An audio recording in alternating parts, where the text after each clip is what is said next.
The creative landscape is changing, and it's very interesting to watch it all kind of go down right now and see the direction that it's all heading right now, especially for modern creators like you and I. And I've got some thoughts that will most likely be of value to you. So I'm going to jump into what I think about what's happening in the creative landscape right now, potentially how it affects you, and what you can do about it to make sure that you have a prosperous career as a creative, or not as well. It depends on your goals, right? But what triggered this conversation really was watching a video by the founder of Patreon. He did a keynote at South by Southwest recently. And essentially he was saying that followers, the metric, is kind of dead right now. And that's because all the big corporations, they prioritize, obviously, keeping users on the platform, right? That's what's going to allow them to serve more ads, and that's where their revenue comes from, right? So it doesn't make sense for them to serve you content based on people you follow. They just want to serve you as much content as you can that's going to actually be tailored to you, hence TikTok and all of that jazz, so that they can keep you on the platform and make more money themselves. That just makes sense because shareholders are the most important thing ever, right? So, but yeah, it's really horrible for creators because someone that's intentionally gone, you know what, I like that person, I'm going to subscribe to that person because I want to see more of that person's content. And it really kills my vibe because I'm subscribed to, 100 people very selectively on YouTube. And there's nowhere that I can go that I can just see the content that I'm subscribed to. And it really kills my vibe because that's what I'm there for. And that actually makes me not want to use the platform more, which, I'm sure I'm in the minority there. And I'm sure I do watch a lot of videos that I'm not subscribed to, right? But it really takes the power away from the creator. And if you are a creator and you have been creating the last few years, you're no doubt feeling this, especially Instagram. Like my reach, it's not even 5% of my audience on Instagram. Again, like if you're on TikTok, it's just it's a lottery every time. And there's so many creators on there that have super huge following based on people that have followed them from particular videos, or people that don't follow anybody at all. I think I follow maybe 3 people on TikTok and they're all my friends, right? But it's just, you have to consistently make good content. Otherwise it won't get served to more people because the algorithm doesn't like it. Now, this is really advantageous to us as creators because it kind of forces our hand to be like, hey, every video has to be good. You can't just put trash out. You can experiment, obviously, but you need to quickly have self-awareness between what content is good, what content is not good, and stop making the bad content, make more of the good content. But then the downside to that is that what if you don't want to make that kind of content and that was a one-off piece of content? My TikTok, for example, like, I've been making a lot of creative philosophy content, right? And also didn't do the intro. Hey creators, Aimon here. This is where I help you unlock your dream creative life. But I haven't made a lot of just meme content, things that I'm thinking of, and just like jokes that are totally irrelevant to anything and my target audience that I'm trying to target and provide value to. And they're the videos that get thousands and thousands of views, right? So it's really disheartening as a creator to just make trash, and that's what gets people interested. And this is probably fueling a lot of the younger YouTube culture now, which is really into pranks and stuff because they get a lot of clicks. But is that really healthy content that person wants to be making? Is that really healthy content for the world to be consuming and for there to be more of that out there? Probably not. And this is what leads me on to the real, beef, the source of this conversation today is that, and I say it a lot, but it just brings it back to you have to make what you want to make, regardless of the audience.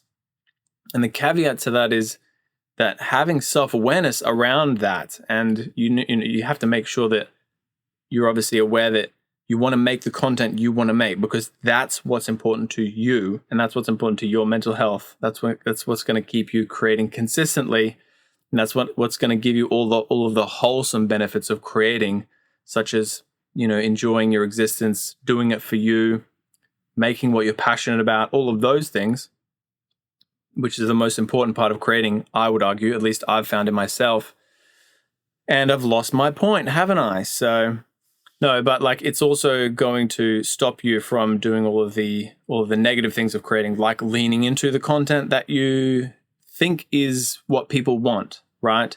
Because then all of a sudden, 2 years down the line, you've made 50, 100 videos on something that you hate. You don't even want to make that kind of content at all. And you just spend all this time honing a skill that you don't even like. So that's the really like hard part as a creator right now, is that it's extremely disheartening, as I'm sure you know, that you make content and it doesn't even serve it to your audience. And then if it's not content that you actually want to, if it's content that you want to be making but isn't hitting, then it's also just like no reach for you. But the thing about that is it doesn't mean that content won't hit at a later date. It doesn't mean that you won't find your audience within that particular, you might be just making something so niche. And prime example, my experience lately, I restarted YouTube like 3 months ago, for example, and I've been doing YouTube for 10 years on and off, never really like attacked it consistently for a very long time. And in this recent streak, I've sold so many courses just on something very niche to do with DaVinci Resolve, right? Because of a few videos that I've put up. And so it's like they might not be the most important videos in the entire world, or they're mainstream, or they're affecting everybody, or they're hilarious, or whatever it is, even though I try to be a little bit funny, right? But it's obviously found its audience. It's found its niche. It's affecting people enough that they want to make a purchasing decision about that thing. And this is where really important as a creator as well, is that you want to make sure you have a product ready to sell that audience if they find you.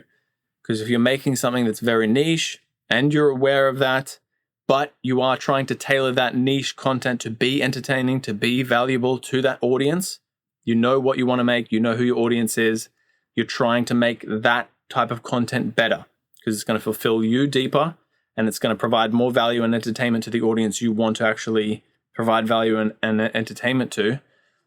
And then you have a product set up ready to go so that if that particular audience finds you and they like your content, you're not just making Mr. Beast content because you're leaning into that, because that's what's popular right now, even though I think it's definitely getting phased out, then that person can make a purchasing decision, and that's what's going to empower you as a creator, because you're going to then make money off your craft directly.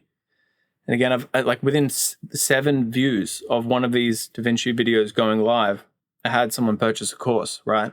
And that was a moment for me that just triggered that I was like, oh, this is where it is. Like, this is where it's at for the future of creators, right? And it's not some shill course. The amount of value in that course is actually insane. And it's only 50 Australian dollars, which is like $2 US in this economy. So, but yeah, it's an interesting landscape right now. And as I said, you're no doubt feeling it as a creator. So, your content doesn't get served to the audience you want. And then often, because that doesn't happen and it's so niche, then it doesn't actually get served to many people at all.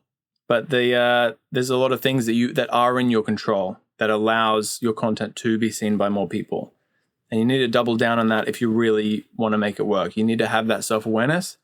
And I'm kind of saying this to myself because I've made so much content over the last 10 years where I didn't have self-awareness. It was just what I wanted to make. And that's cool and all, and you can do that forever, but you can't expect results from it.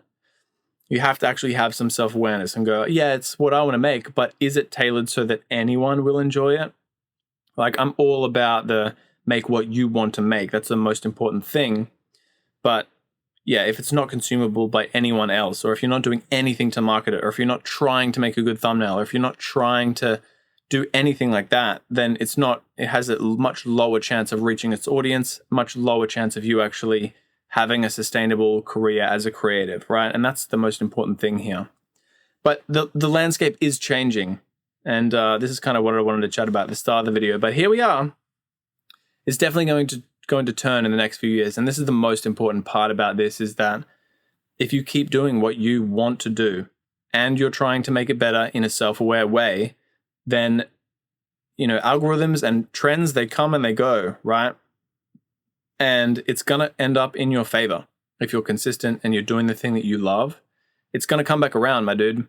So you can keep trying to follow trends, following the shiny objects, and I've done that a lot myself in the past.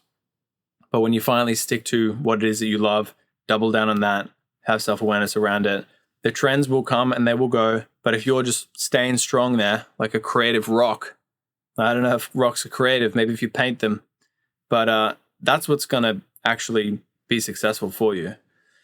And at the very worst case, if it's so niche that nobody ever likes it, it's probably going to be successful in that you're going to enjoy making that content. And again, at the root of it, that's what's really important. So that's just my 2 cents. Hopefully you've enjoyed this video. I'd love to know what you think about this or if I've missed anything. And I'll see you in the next video.